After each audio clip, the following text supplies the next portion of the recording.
Hi, everyone. My name is Duncan Autrey, and I am a conflict transformation educator and catalyst for cultural change. And today I want to talk to you a little bit about international relations theory and conflict transformation theory.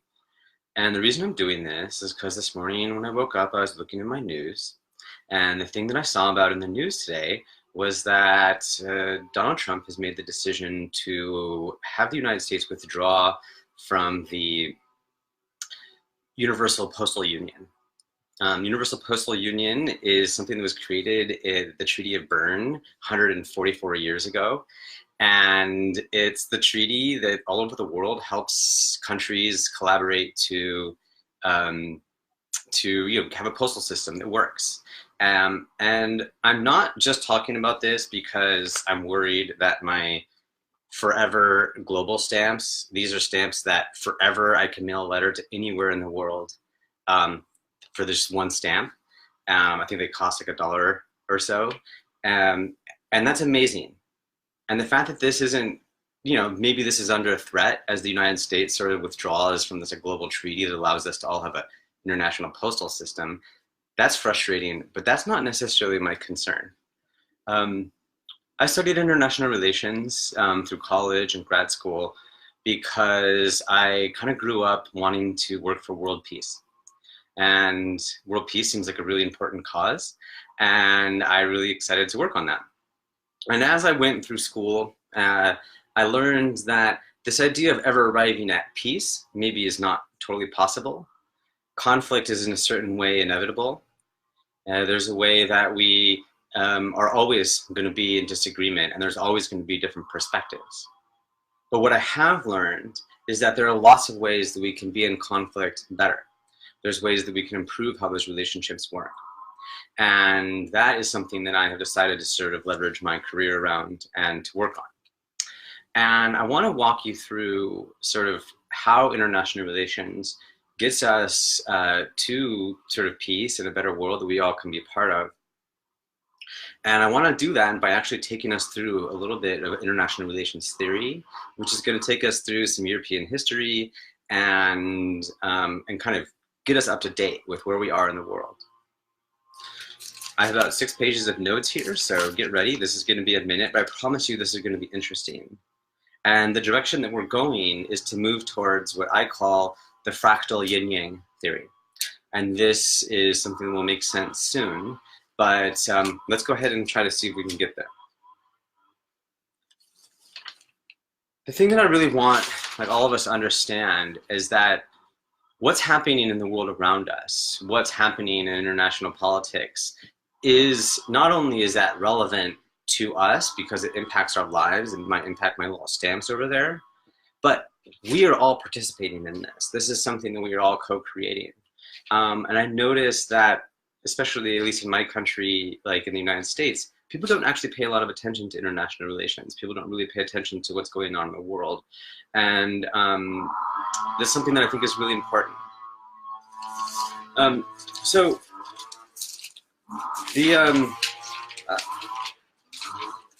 let's talk about the history of international relations. International relations, I'll just have to say here that this starts as a pretty Eurocentric approach, right? We have to start with international relations theories usually starts in Europe, and some of these things did spread throughout the world, and they are now the foundation for international law and the foundational for the global order that we live in. But I want to go ahead and take us all the way back to the creation of the nation state. The nation state happened with the Treaty of Westphalia. That was in 1648. The Treaty of Westphalia was a peace treaty that ended the 30 Years' War. The 30 Years' War was a war that basically was fought all over the Holy Roman Empire. The Holy Roman Empire was created all the way back in the 1500s. And it was based on the idea that each leader of each little area could decide what their religion and what their culture would be. And you had to be part of that religion if you wanted to live in that spot. And if you didn't want to live in that spot, you can move somewhere else. So I want to show you a map of what Europe looked like just before the beginning of the 30 Years' War. This is, that's the Holy Roman Empire. And you can see there, it's kind of mainly Germany and Eastern Europe and Central Europe that we're looking at here. And you can see how it's broken up into tons and tons of tiny little places. And then what happened in the 30 Years' War was basically a war initially between Protestants and Catholics. I think there was a question about whether or not during communion, whether or not the blood and the body of Christ like actually turned into the blood and body in Christ, or whether it was just a metaphor. People went to war over this. But eventually, all those people of all those little areas started going to war with each other. They hired militias and mercenaries, and basically everyone just went to war with each other. 8 million people died during this period. And not just from the war, because of plague and famine, and there wasn't enough food. I mean, the situation was really gnarly. And so at the end of the war, they came up with this treaty that said, hey, instead of us all dividing ourselves based on like what religion we are and what group we are or what leader we are, let's come up with states, like a whole state, and people will sort of join together. And so the countries that we know of today, that was born out of that.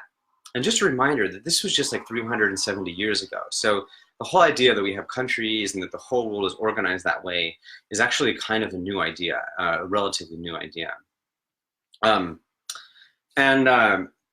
Basically, like the idea is these countries were sovereign. There was kind of a rule that you couldn't really interfere with with what others are doing. We're not going to go to war with other people just because we don't agree with them. And that sort of created the foundation of that. There was also an idea of creating a balance of power. Making sure that these countries are kind of all more or less equally strong was the way that people were hoping to have there be peace in the world. And so quickly out of this, after the nation states were born, the two theories of international relations were born. They were called Realism and Liberalism. You're just gonna have to separate. Liberalism in this case is different than the liberal that we think of, though they're slightly connected. And basically, realism was the idea that, hey, all of these states are in an anarchy. Who knows what's gonna happen? They all might go to war in a minute. And so the job of each state was to protect themselves. Hobbes wrote a book called The Leviathan, just about 3 years after the end of the Treaty of Westphalia. And he basically said that it's human nature to be violent, it's human nature to be barbarians, and that the creation of the state was a way for us to sort of put some structure on that.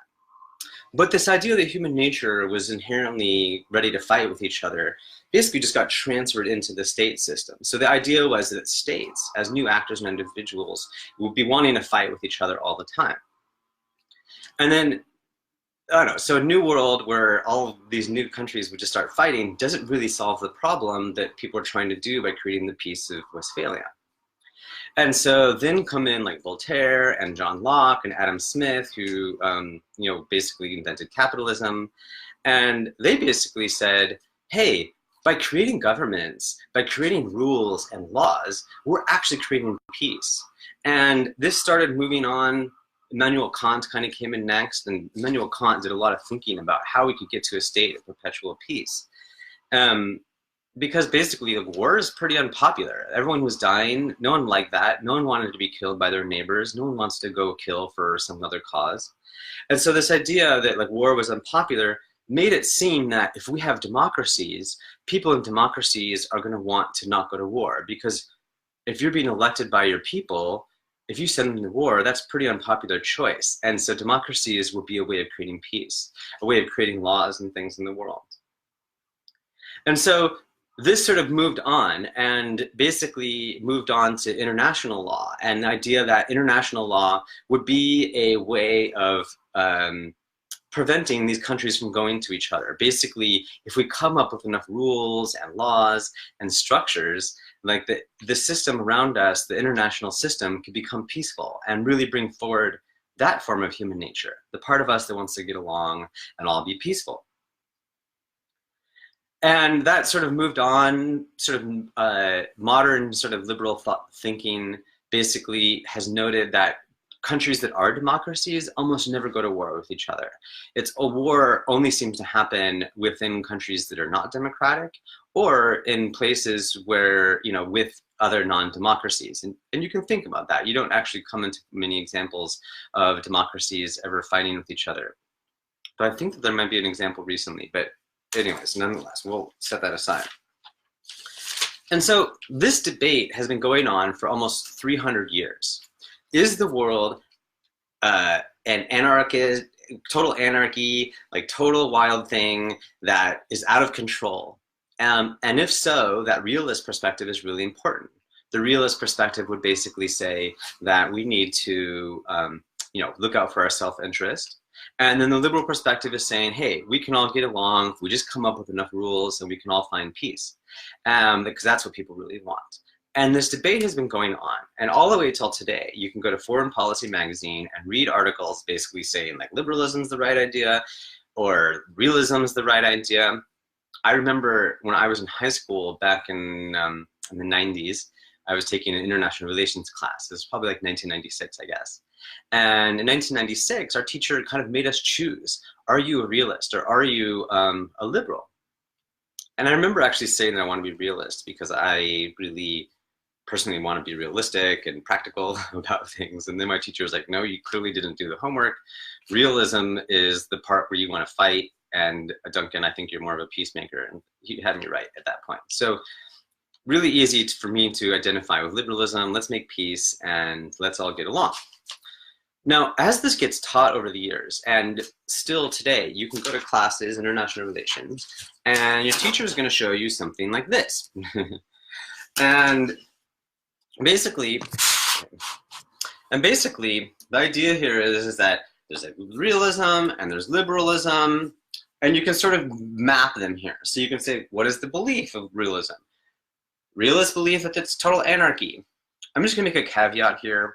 I know that there's kind of anarchy, which is the anarchy of like, let's get rid of the state, or let's get rid of, yeah, basically the idea of anarchy as being like not having a state or not having countries. And obviously a bunch of countries and anarchy is kind of a strange thing. But the original concept of the word anarchy is something that is leaderlessness or non-hierarchical. And definitely the world up until recently doesn't have anyone in charge. And so all the countries basically get to do what they want. That's what anarchy means here. But the belief of liberalism is that we're all interdependent. We all depend on each other. We all need each other. The strategy in the face of this for realists is let's use power, be the most powerful country, and let's be ready for conflict, which could happen at any moment. Liberalism says let's cooperate. Let's find international laws. The strategy is to come up with rules and things. In realism, the actor is the state. In liberalism, the actor is also the state, but also there's international organizations that are there. For realism, the tools that we use to protect ourselves or to have a strong military and also just to become economically powerful, who has the most resources, making sure that you have enough oil and wood and all those things. In liberalism, the strategy is to create treaties and laws and international agreements that can sort of have us all work together. And then in this thing, the question comes up of how to act. And the idea is for realists is to act for your self-interest. The only thing that makes sense is make sure to work out whatever's best for you and for your country and for your people. And liberalism says, wait, the best strategy to create a good world is for us to cooperate with each other and to recognize our mutual interests. And so this is the model, and this is the thing that people have been trying to choose between over and over again. Now, in 1992, there was a German political thinker named Alexander Wendt, and he was a professor at Yale at the time, and he took an idea that was in social and like from sociology called Constructivism. And I'm just going to give a little history on that. Constructivism comes from a guy named Lev Vygotsky. He was a Russian thinker. And basically, Constructivism says that people are actively creating the world through their own subjective understanding of what's happening. And that is how reality is created. That reality is created by people enacting their sort of subjective perspectives. I know those are some big words, but basically he's saying that, you know, the world is what you make of it. Or this article that Alexander Went wrote in 1992 was basically was called "Anarchy is What You Make of It." And he basically said to the system that whether or not we live in an anarchist system or a system of interdependence is whether or not we treat the system as one that is an anarchy or one where we're interdependent. If we believe that we are in danger of being attacked all the time and we build up our military, then we are in a world where we potentially might get attacked at any time, and so therefore we need to build up our military. But if we believe in a world where we can cooperate and we can find our mutual interests and we're willing to sort of make the adjustments that it takes to sort of be in relationship with one another, then that's the world we're creating. And in fact, he got to 1995, he said this really famous thing that I just really always remember. And he pointed out that having there be 500 nuclear weapons in the United Kingdom is less threatening than only 5 nuclear weapons in North Korea. And so from a realist perspective, that kind of doesn't make sense. Those, you know, theoretically in an anarchist world, like any minute now, Great Britain could turn on the United States and just launch their nuclear missiles at us, and we would be in a lot of trouble. But actually, we know that there's friendship, and we know that we get along with the United Kingdom. There's that long history and sort of that special relationship. And so by developing that special relationship, those weapons are actually not as threatening. And so now we're sort of thinking, hey, it's actually more like cooperation. So in one sense, in the face of, in the relation to North Korea, the United States takes a realist approach. But in relationships to the United Kingdom, there's more of a liberal sort of cooperative approach. Now, of course, there's all sorts of complexity now as our relationships are changing here. And I just point out that there's been a lot of ways that lately the United States has been undermining its friendships with European countries and countries that's traditionally had a good relationship with, and has been getting closer to North Korea and trying to make that a more friendly relationship. That's it's a very complex feature there. But basically, like, the point that Alexander Went pointed out is that we are creating the world we want to live in, like, through the relationships that we're in. It's actually the quality of the relationships. It's the way that we are talking about it. It's the way that our culture is understanding what is even happening that is creating the reality that we live in. And so now, when I was just in grad school recently, they have a new column to this chart, right? So now they're just like adding here Constructivism, and all right, so Constructivism, it's a little small over here. Okay, so and basically the Constructivist philosophy says like that the belief here is that the world is based off of our norms and our values. Basically, our identity is like what makes us be who we are, right? Almost like our belief is based on our beliefs, right? The strategy in this world is to like develop relationships and the actors are actually individuals. It's the media. It's like the character of the people who are in charge. So this is like leaders. So basically people, right?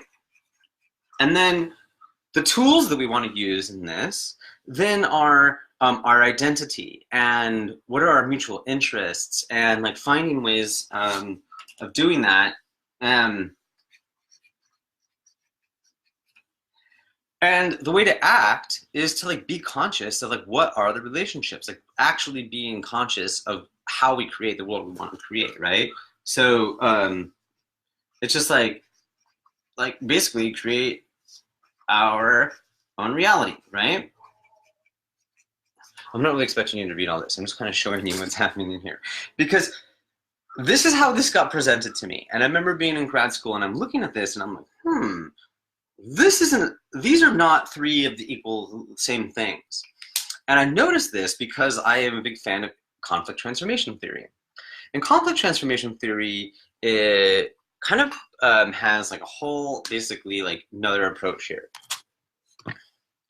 And conflict transformation theory has also something similar to this. And this new thing is basically saying that there are 3 strategies for resolving conflict. We can use power,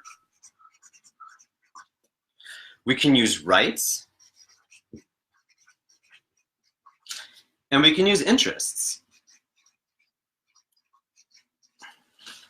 Now, the idea here is that power as a way of resolving conflict means that whoever's stronger wins the conflict.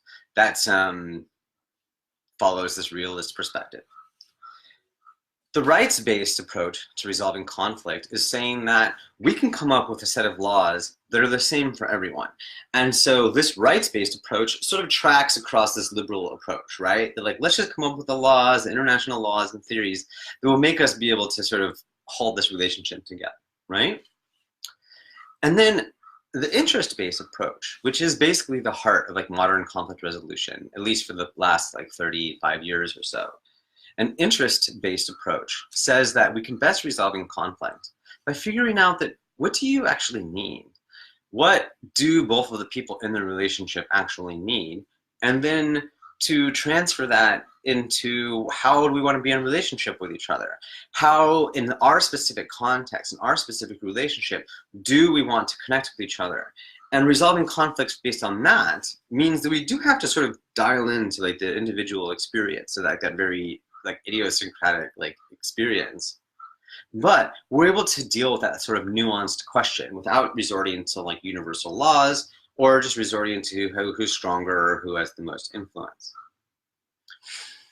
And so when I was able to see how this fits, this conflict transformation concepts or these conflict resolution concepts, by the way, these are developed by Fisher and Urey. Fisher, Urey, and also Bill Patton were some folks that wrote a book called Getting to Yes, and they were part of the Harvard School, negotiation school, and they came up with this, and this is now sort of like this fundamental theory now for conflict resolution. If you like follow anything of mine out there in the world, you'll find me talking about this a lot. So I'm looking at these columns and I'm like, these don't totally track something. And fortunately, with around conflict resolution theory, I already created like a new model for thinking about this. And this is now where we start getting into the fractal union. Basically, like what I started noticing is that all conflict is basically a conflict between self and other, right? And like, do I want to have the needs met? Or do I want to get your needs met? Or do I want to pay attention to the actual relationship that's happening here? That's what it says here, the relationship. And so then I was able to look at this and go, oh, okay, now we're like having now I can sort of map this international relations theory onto here, right? So international relations theory has been a realism over here, has liberalism over here, and here is constructivism.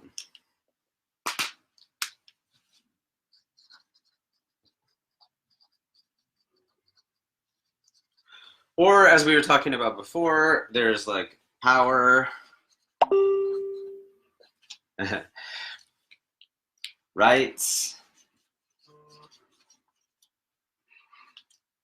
and interests.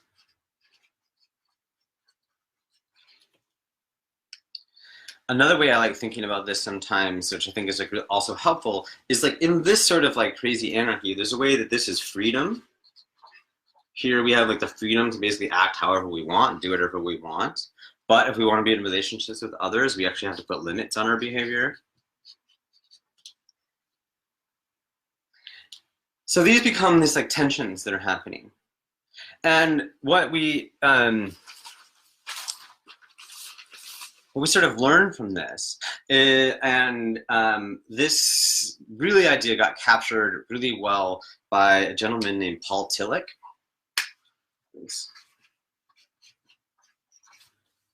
Tillich was a theologian from early part of the 20th century, and Paul Tillich wrote about power and love, is what he called these. And he basically said the power is the desire of all living things to extend themselves and express themselves with ever greater intensity and extensity, to basically get out there as much as possible. And love is the desire for us to connect across our reconnect the ways that we have been separated. And so what Paul Tillich, though, points out is that either one of these chosen all by itself becomes degenerative. If we only focus on the chaos and the reality and our self-interests and protecting our own power and our own freedom to do whatever we want, then that will take us towards a path of destruction and obliteration and fighting. If, on the other hand, we only focus on finding the rules and the laws and the rights and let's come up with a structure to sort of have us all get along. You can sort of think about this as like communion. There's a way that this becomes so much focused on other and community and so forth that we kind of go into this weakness of like a kumbaya, I don't really care what I need, I'm just going to do what everyone else needs. And so the extreme of this and the extreme of this become fundamentally really dangerous. And so what happens then is we have to start figuring out how to be in the dance between the two. We actually have to find this ongoing balance. And this is where these ideas of constructivism, focusing on the relationships and focusing on our collective interests, our mutual interests, becomes like a whole new thing, right? Because it's like, it stops becoming a question of like who's right and who's wrong, or which is the right theory, or what's the better description of reality. And instead starts becoming a description of how do we want to do this? How do we want to be in this tension that we know is always going to be happening? And so, to start sort of wrapping up here, yeah, we do live in a world that is scary and that we can't necessarily trust that everyone is looking out for our best interests. And so we have to take care of ourselves. It's also really important for us to speak up and emphasize the great ideas that we want to share in the world. That's fundamentally important. But also, we live in a world where people want to have peace. We actually do want to live in a way where we all get along. No one wants to be caught up in a world of ongoing war. Conflict is not a comfortable experience. And so we have to find ways to basically limit our behavior so that we can be in relationship with each other, so we can find ways of getting along, so we can organize a freaking global postal system with all the different countries and all the different interests, and actually sort of get along, so we can actually get along and not get our needs met, or get our needs met. And so both of these true. And what we're being invited into is focusing then on what is the quality of the relationships we want to have. How do we actually want to be in relationship with each other in the world and in our lives, right? And so the problem of resolving or of this withdrawal from the Universal Postal Union that's starting today is that it's not so much that it's not so much a question of whether or not it's fair. By the way, the reason why Trump is withdrawing is Trump and the U.S. government, or presidential administration, whatever you want to call it, the reason why they're withdrawing is because they're saying that China basically gets to ship things at cheaper postal rates than the United States is. And so it's much less expensive to ship things from undeveloped countries or underdeveloped countries like China to the United States, and it costs more for the United States to ship things to other places. And basically, from this self-interest based approach, Trump is concerned that we're not, getting our needs met, and he's withdrawing from the thing so that he can maybe have it be a negotiate, so then we can then still get our needs met or help U.S. manufacturers export things. Honestly, I don't really know the economic impact of this, but just explaining what that looks like. And so But, you know, the United States has been withdrawing from a couple other things. Maybe you weren't paying attention, but we recently withdrew from the United Nations Human Rights Council because the United States didn't think that it was fair. It wasn't treating Israel fairly enough. And so the United States withdrew from that. Also, the United States withdrew from NAFTA recently and decided to renegotiate the North American Free Trade Agreement because it didn't feel like it was treating the United States manufacturing fairly. All these different trade wars that are happening right now, which are also in certain ways of basically fighting against the World Trade Organization and basically like hard-earned, you know, global treaties around how we do trade, like withdrawing from those because it didn't seem like it was fair. And so it's interesting. It's like whether or not it's fair is like not quite the right question, because what's fair or not is a subjective question. And it's an evolving question. And that's why we have the ability to negotiate and to work these kinds of things out. But these are subjective things. And then there's also like, it's not so much also about whether or not like we have these like restraints on our power. There's a way in which creating structure in the international global order actually gives us the power to accomplish things, right? It's not so much that we have to follow the rules of the postal system or follow the rules of human rights law. By having that, it gives us like the structure to sort of grow and be able to sort of accomplish the things we want, because now we're in a relationship and we have clear boundaries and we have clear ways of interacting with each other. And so by totally withdrawing, like it feels like it can be like a really dangerous thing. But the thing that really concerns me is that it seems as though we are starting to ignore like the importance of these relationships that we have.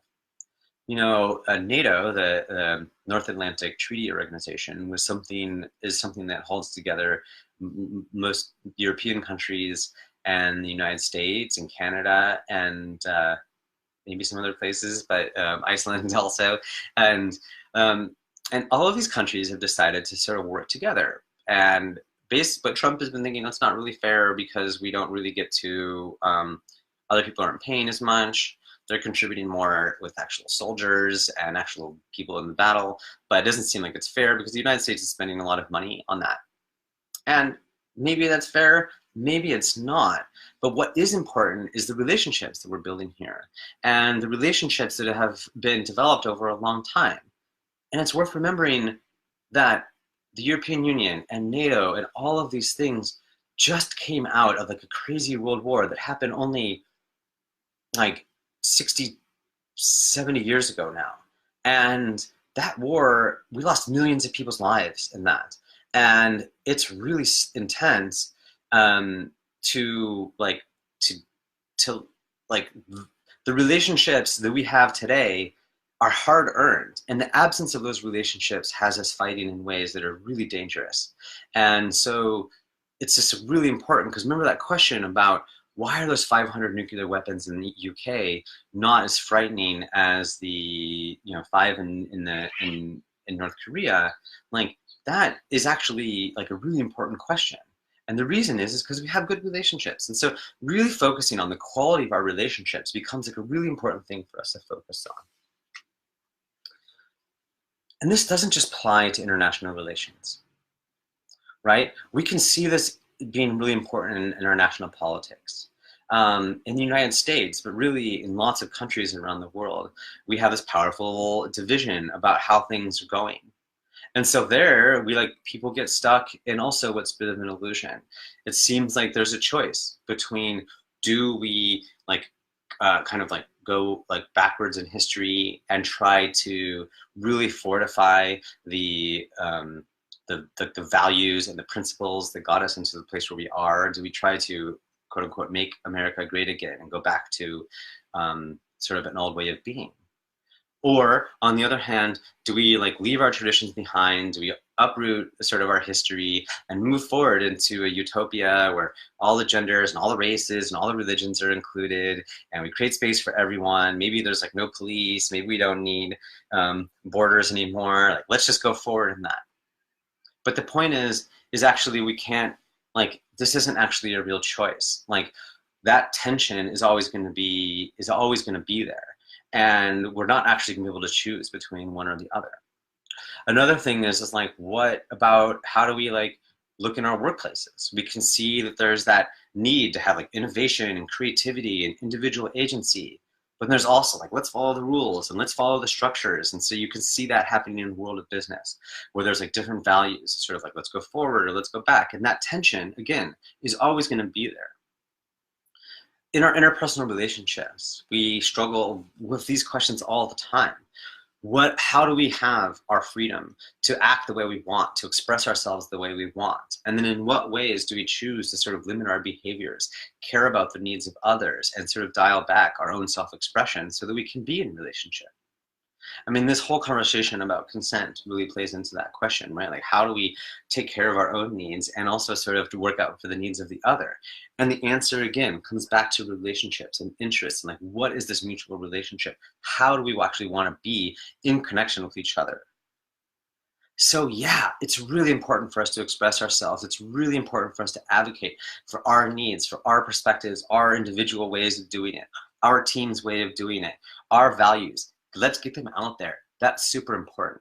But we can't do that at the expense of the relationships. We might have to negotiate so we can still be in relationship with other people.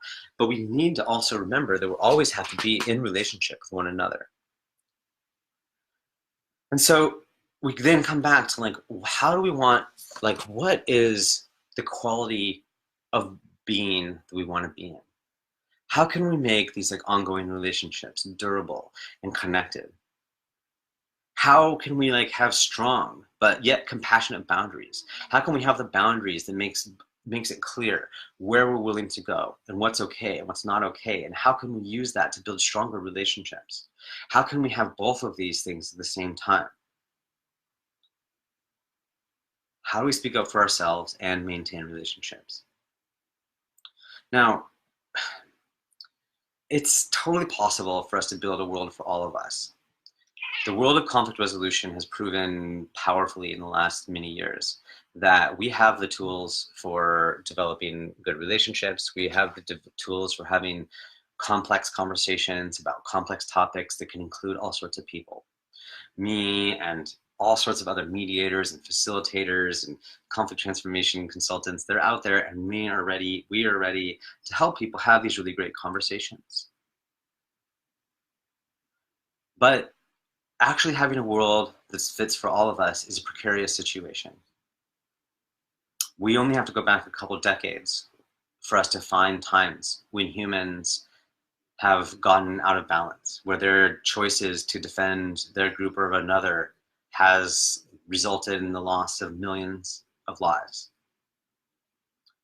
You know, we have World War II, we have, like Stalin in the Soviet Union, the Cultural Revolution, we have Rwanda.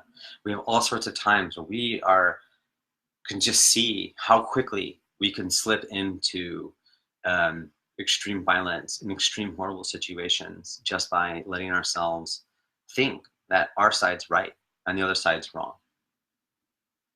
I want to just point out that this is something that I would say is like a threat both from the left and the right, to think that we have, that either side has like the right answer and that there's not space for other perspectives. So let us not lose sight of our common cause here. We all want peace in this world. We all also need to continue working and fighting for that. That's a struggle that we're going to have to come back to again and again. The relative peace that we have in the world right now, that is hard earned, and we're going to have to continue to keep fighting for that. The fights that we're going to have and this is not something that someone else is going to do for us. There aren't laws or rules that are going to help us create peace. It is really in the way that we choose to relate to each other. It is really the way that we choose to be in relationship with each other.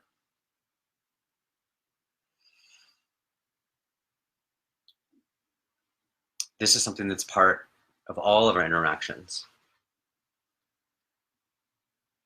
This is something that I'm willing to keep working for. This is something I'm going to keep speaking up about. If you are interested in the things I spoke about today, you're welcome to come visit DuncanAutrey.com. I also have a podcast. It's called Fractal Friends. And the website for that is fractalfriends.us.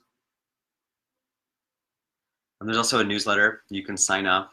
And also, if you're interested in talking about how to transform some of the conflicts that you are seeing in your life, in your workplace, in your companies, in your teams, in your family, I would happily talk to you about that. I would love to be of support. And on my website, you can also sign up for a consultation. We can just do a half-hour phone call if that would ever feel useful.